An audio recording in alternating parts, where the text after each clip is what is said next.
Today we're going to give you the need-to-know info about kidney stones.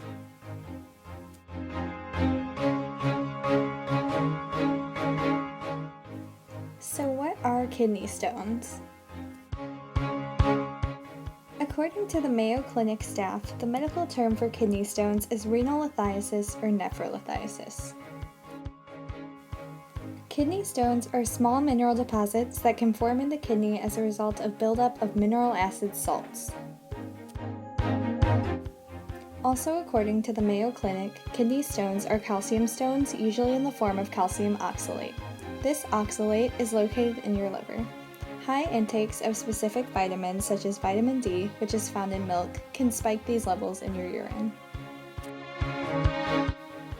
Long story short, a kidney stone is basically a hard mineral-like material formed in the kidney or urinary tract. Did you know there are 4 main types of kidney stones?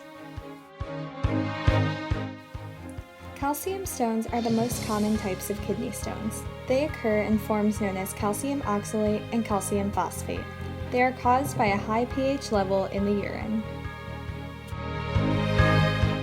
The second type are known as uric acid stones.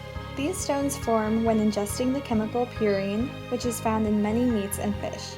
Purine causes highly acidic urine, and if concentrated enough, it can settle and form the stone. Struvite stones are made up of a combination of magnesium, ammonium, and phosphate. With the aid of bacteria from infections in the urinary tract, these stones can form. Cystine stones are the only form of stones that are inherited from a disorder called cystinuria. The disease allows 4 amino acids to enter the urine, which is what creates the stones. How are kidney stones acquired? Kidney stones can't be transmitted, but they can be acquired. There is actually no single definite cause behind how one acquires kidney stones, but there are many things that can increase your chances of getting them. When there isn't enough liquid in your urine, crystal-forming chemicals aren't diluted enough. According to the National Kidney Foundation, these substances become very concentrated and kidney stones begin to form. According to the Mayo Clinic staff, some other risk factors include family history of kidney stones, not drinking enough water, living in warm climates and sweating more, high protein diets, high sodium diets, and high sugar intake. What are some symptoms of kidney stones? According to Curran, a writer for the National Institute of Diabetes, Digestive, and Kidney Disease, some symptoms include urine that is dark or has a foul odor, severe pain on either side of the lower back, sometimes pain in the ribs, blood in the urine, nausea and vomiting, prolonged stomach aches, and a fever and chills. How do kidney stones affect the different body systems? Kidney stones are very problematic to the urinary system. Most small stones will pass through the kidney, ureter, bladder, and urethra with no problem.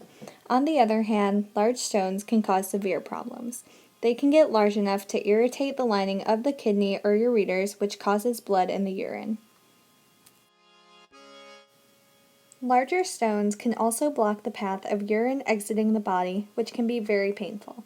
Large stones like these, that won't pass on their own, need to be surgically removed before serious damage is done to the urinary tract. How are kidney stones relevant to society? According to the National Kidney Foundation, kidney stones are relevant in our society because they affect around 10% of our population. This means the chance that you know somebody who has been affected by kidney stones is rather high. This disease is sure to hit close to home for many people. How much of the population is affected by kidney stones? According to the UCLA Department of Urology, about 10.6% of males are affected compared to about 7.1% of women.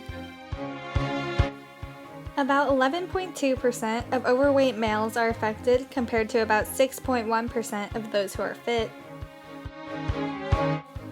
And about 9% of US citizens are affected compared to about 5.64% of global citizens. How are kidney stones treated? According to NIDDK, National Institute of Diabetes, Digestive, and Kidney Disease, one of the best and easiest ways to prevent kidney stones is to drink plenty of water each day. They recommend that you drink 2 to 3 liters per day. If you aren't fortunate enough to prevent kidney stones, there are still treatment options.